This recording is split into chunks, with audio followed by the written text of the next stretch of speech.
Ladies and gentlemen, this is crazy. The Bitcoin ETF might actually be illegal according to some international countries.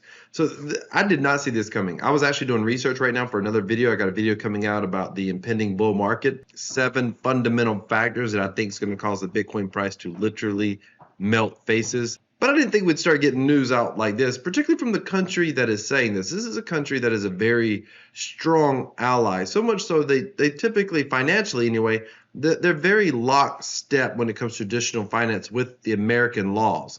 So I was a little bit shocked by this. I'd love to get your thought on what is happening. Before we get into that, I want to say this. Those of you who saw my last video, my leverage short trade that I made before the Bitcoin ETF happened, currently it's positive. We'll see where it ends up. Once I close out the trade, I'll do a full breakdown on the trade, what went right, what went wrong, that sort of thing. So that'll be on a future video.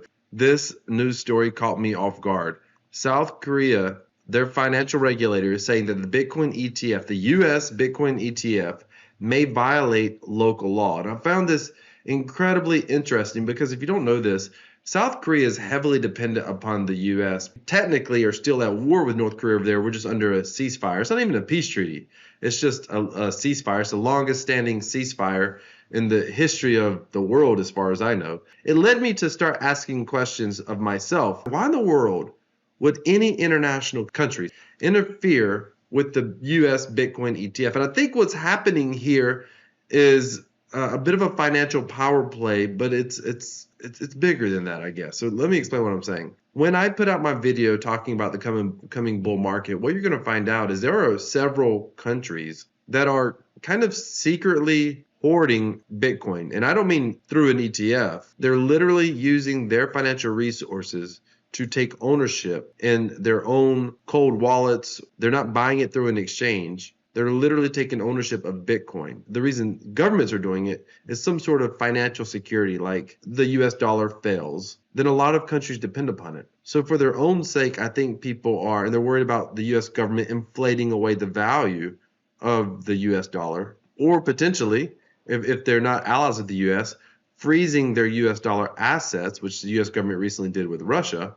And so I think they're concerned about all those things. So I think sort of a backup plan is let's start buying up or holding or investing in this Bitcoin just in case something happens. Now, with that being said, I myself thought that international governments could be one of the big players buying into the Bitcoin ETF that was approved here in the US. The idea that the South Korean government is saying, no, it's going to be illegal for our citizens to go into the Bitcoin ETF. It's making me wonder a little bit why.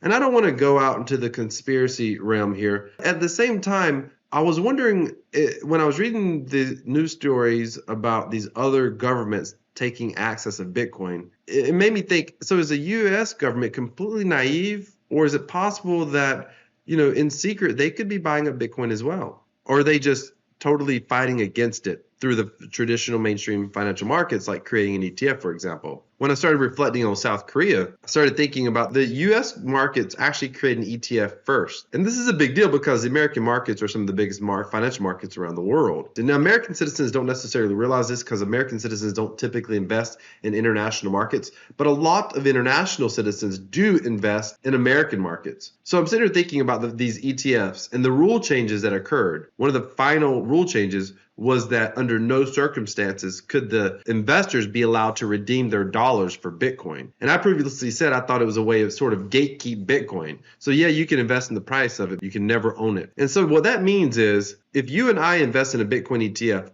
we end up paying fees. We don't actually hold our Bitcoin. We can never actually hold our Bitcoin.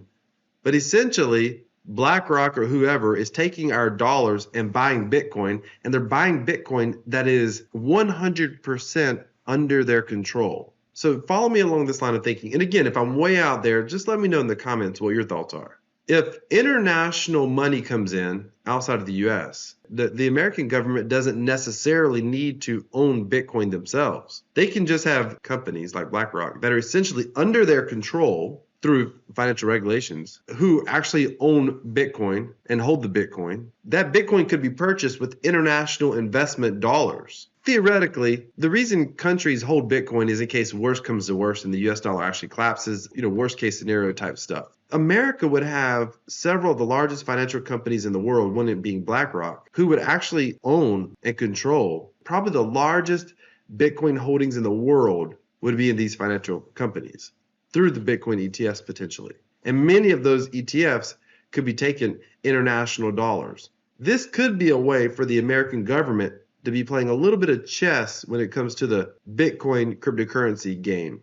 I believe there's a little bit of a Bitcoin war going on among the governments right now. And I first talked about this way back in 2017 when this channel was absolutely nothing and I had less than 100 videos up. I said there's three different paths to mass adoption.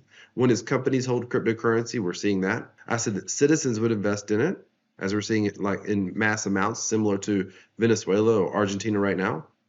Or other governments would buy it sort of as a hedge against the dollar. And now we've seen the first two already happen a little bit, and now we're starting to see the third, path to mass adoption really start to mature and start to accelerate, if you will. I thought the American government was falling behind, but I'm probably underestimating them. I think this is the way the American government assures that worst case scenario, they have access to Bitcoin one way or another. But here's what else is interesting. Today, the markets are pulling back strong today, 6% down right now, according to CoinMarketCap. And I think I know why that is, and I'm going to be putting that in the next video. But in the next video, I'm going to be talking about why I believe the market has pulled back. There's two reasons, but one breaking news story I think is letting us know why the market could be pulling back right now. And as a cryptocurrency investors, it's important that we stay aware. And on this channel, I have two focuses. I want you to stay aware of cryptocurrency, the cryptocurrency markets. The second thing is I want you to be able to understand the passive income type opportunities that exist in the cryptocurrency space. And I'll be talking about that, of course, in future videos. Stay tuned. My very next video I'm going to be putting out is going to be talking about this right here. Why in the world is the market down 6%? In the meantime, take a look at the video on your top right hand of your end screen, and I'll be with you in the next video. Thank you so much for watching. This is Crypto Wealth. I'm out.